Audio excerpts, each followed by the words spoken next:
Hi Dimple, welcome to Telly Tadka. Yes, अगर chance दिया जाए to go back in the past, मतलब कि जब मैं छोटी थी तो मैं एक दिन में क्या करना चाहूँगी। मैं एक्चुअली वापस स्कूल में बैठना चाहूँगी और जो वो हमारे मैथ्स इंग्लिश के लेक्चर्स होते थे, स्कूल में बैठ के लास्ट बेंच पे जो टिफ़िन खाते थे, टीचर्स को परेशान करना, क्योंकि मैंने आपको पहले भी बताया था वो a naughtiest student and outstanding student. तो आप समझ सकते हैं पहले ऐसे स्कूल डेज़ में लगता था कि कब ख़त्म होगी ये पढ़ाई, इतना बोरिंग। बट आज ट्रस्ट में ये सब रिस्पॉन्सिबिलिटीज़, काम एंड ऑल दैट, ऐसे नहीं कि बर्डन है, बट फिर भी वो जो चुलबुलापन बचपन आई ना, जब भी हमारे पास कुछ टेंशन नहीं थी, बस मम्मी पापा है ये वो, मतलब तब टेंशन क्या थी कुछ पता ही नहीं था। तो आई एम श्योर मैं वो स्कूल डेज़ में वापस जाना चाहती हूँ। वो कैंटीन का खाना, लेक्चर बंक करके पकड़ी गई थी मैं, थप्पड़ खाई मैंने प्रिंसिपल से। सो स्कूल में कोई बंक नहीं करता है, कॉलेज में फिर भी कर लेते हैं। 8th स्टैंडर्ड में मैंने अपना मैथ्स लेक्चर बंक करके कैंटीन में चली गई थी और प्रिंसिपल ने आके थप्पड़ मार के पूरे कॉरिडोर पूरी स्कूल घुमाया था। सोचो, इतनी मस्ती को स्टूडेंट, मतलब फिर भी मुझे हंसी आ रही थी। I mean I can't believe it, it was so fun days. And आज भी टीचर्स मिलते हैं मुझे, they can't believe that I am here and they are really proud, because हमेशा मुझे कुछ भी कोई पूछता था, मैं बोलती यार मुझे क्या बनना है, क्या करना है, मुझे कुछ नहीं पता। So it's really good and really, I mean of course मैं एक दिन मिलेगा तो I would like to sit in the classroom with my uniform and to class and listen to the lecture. Think healthy, eat whatever, because think healthy, eat whatever. I think that is more lively. जैसे कि I can eat anything. आप देख सकते हो मुझे कि I am pretty slim और मैं इतना खाती हूँ। एवरीबडी ऑन द सेट और जो भी प्रोडक्शन हाउस में मैंने आज तक काम किया, एवरीबडी इज़ लाइक कहाँ जाता है तेरा खाना। आई मीन लाइक हमको तो हवा भी लग जाती है। तो obviously I choose think healthy, eat whatever. Of course मुझे रिस्क लेना पसंद है। आई थिंक जो रिस्क लेते हैं वही आगे बढ़ते हैं।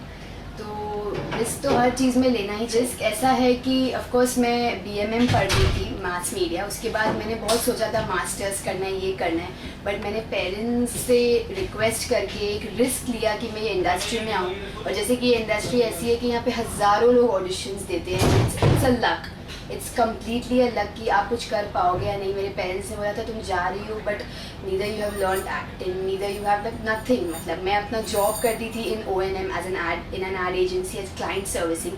वो सब छोड़ छाड़ के मैं इस इंडस्ट्री में आ तो गई, बट लकीली मुझे इतनी दिक्कत नहीं हुई। जैसे कि मैंने काफ़ी एड्स की, बहुत स्ट्रगल किया। ऑफकोर्स वो तो हर जॉब में हमें करना पड़ता है, बट आई थिंक जो मैंने रिस्क ली मैं उसमें कामयाब हो गई। तो इसीलिए कहते हैं कि रिस्क लो तो आई थिंक आप ज़्यादा आगे बढ़ते हो। ईजी काम तो हर कोई कर सकता है। सो मुझे बहुत ईजीली नहीं, ऑफकोर्स काफ़ी एड्स के बाद एकता कपूर से खुद मुझे कॉल आया और फर्स्ट शो मिला। And slowly and gradually, I mean I think it's purely a luck, but फिर भी रिस्क लिया तब तो मैं यहाँ पहुँची। अगर डर के बैठती तो आज सही में मैं 9 to 5 जॉब कर रही हूँ। Actually I would like to be a god यार। एक्चुअली इंसान तो सभी है, पैसा, खाना, मतलब कोई अमीर है वो भी दाल चावल खाएगा, कोई गरीब है वो भी दाल चावल खाएगा।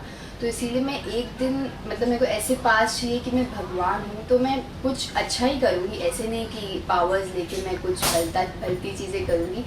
बिकॉज अगर मैं बोलूँ मैं शाहरुख खान बनना चाहूँगी, मैं मतलब मदर टेरेसा बनना चाहूँगी, तो मतलब कि आई डोंट थिंक, वो तो इंसान ही है ना। तो मैं भगवान बनना चाहूँगी एक दिन, सो दैट मैं अपने पेरेंट्स के लिए कुछ कर सकूं अच्छा। मतलब मेरी ड्रीम है कि मैं उन्हें एक अच्छा अच्छी जगह एक वर्ल्ड टूर करा देती अपने पैसों से। ऐसे तो पेरेंट्स तो बोलते रहते हैं, बट नहीं, I don't believe in that. तो मैं अपने पेरेंट्स की जो इच्छाएं हैं, जो मैं मेरे पावर्स में होगा मैं उनके लिए करूँगी, because they are god to me. अगर मैं गॉड बन चुकी हूँ so they are god to me.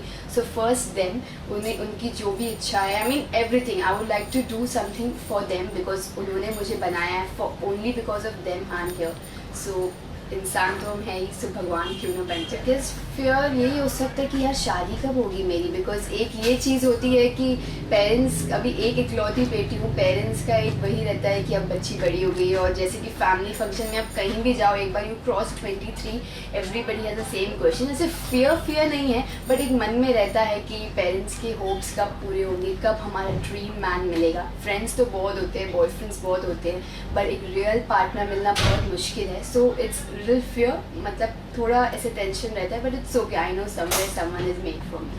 Oh my god movement तो यही है, मतलब कि जैसे मैं स्कूल में थी हमेशा से एक पतली सी लड़की, मतलब सब ऐसे ऐसे मतलब इतना ऐसे बोलते अरे पतली है पतली, आज भी लोग बोलते हैं नो डाउट। तो हमेशा मेरे मन में ऐसे रहता था कि यार मैं हूँ बट क्या करूँ, मैं खाती तो हूँ कुछ नहीं होता है। तो और प्लस हमेशा मैं ना मतलब पढ़ाई में इंटरेस्ट नहीं, कुछ भी नहीं, तो हमेशा एक रहता था कि मतलब क्या करूँगी मैं आगे। तो जैसे स्लोली मैंने आपको बताया when I came to this industry अपने कॉन्फिडेंस से, और जैसे कि बालाजी में जाने के लिए मैंने खुद संक्रमण में लाइन लगवाई है 1000 लोगों की। और आप सोच सकते हो कि Ekta ji calling me and calling me for the show, जबकि मैंने उन्हें स्ट्रेट कहा था कि मैम मुझे एक्टिंग नहीं आती, I am just a small model जो सिर्फ स्माइल करके एड्स कर सकती हूँ, because she had seen my hoarding और वहाँ से उन्होंने मुझे चूज़ किया था। और उन्हें बोला था आप लीड के लिए, तो लीड मतलब लीड मुझे लगा कोई बहन के रोल में, lead in Balaji Sony channel prime time slot 9 PM was biggest OMG for me, क्या मेरे पेरेंट्स के लिए, जिसने सब कुछ बदल दिया।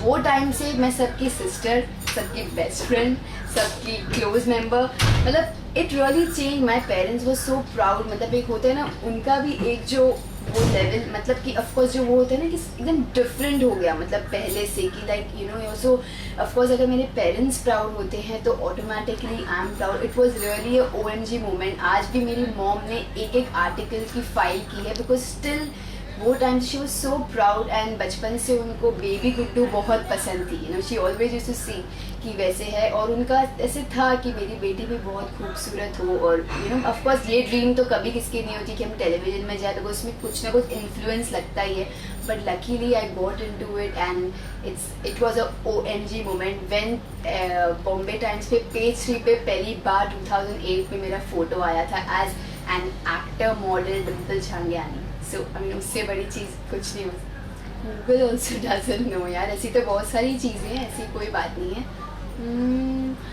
जैसे कि क्या होगा यार, one thing which I don't know whether Google knows और नो, मुझे याद नहीं है मैंने कभी बोला है कि नहीं। ऐसे लोग बोलते हैं कि मैं बहुत ही मस्ती नोटी और ऐसे यू नो वैसे हूँ और बहुत पार्टी गोइंग ऐसे वैसे, बट एक्चुअली मैं बहुत ही रिलीजियस हूँ। कोई मानता नहीं है, आज भी मेरे बैग में नवीना की चर्च की बुक होगी। I am Hindu but then too I follow all religion. आज भी मेरे पास वो नवीना जो है उसकी बुक होगी।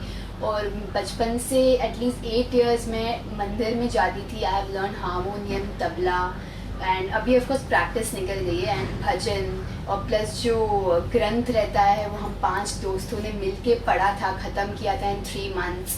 तो आई एम वेरी रिलीजियस, मतलब कि जैसे छुट्टियां होती थी एवरी ट्यूजडे सिद्धि विनायक, सो ऐसे ही नहीं है कि I am only a party going ऐसे घर, but I am very religious. मैं भगवान में बहुत मानती हूँ। ऑफकोर्स मैंने ओ माई गॉड पिक्चर देखी है, बट एक 3 घंटे की पिक्चर मेरे 25 साल के संस्कार नहीं चेंज कर सकता। I think so. ऑफकोर्स उसमें काफ़ी कुछ सच है, वो सब जो एक्स्ट्रा चीज़ें मैं भी नहीं करती हूँ। जब दिल में श्रद्धा है तो हर जगह भगवान है। अरे यार, जब मैं एक एग्ज़ाम में फ़ेल हो गई थी तो मैंने बोला आज तो वाट लग गई। मतलब मेरे मॉम डैड ने प्रॉमिस करके मुझे एक ऐसे मस्तीखोर कॉलेज में जाने से मना किया था जहाँ मैंने उनको बोला था मैं बहुत पढ़ाई करूँगी, और वही पहले फ्रेंच पेपर में मैं फ़ेल हो गई। तो मैंने बोला गई भैंस पानी में।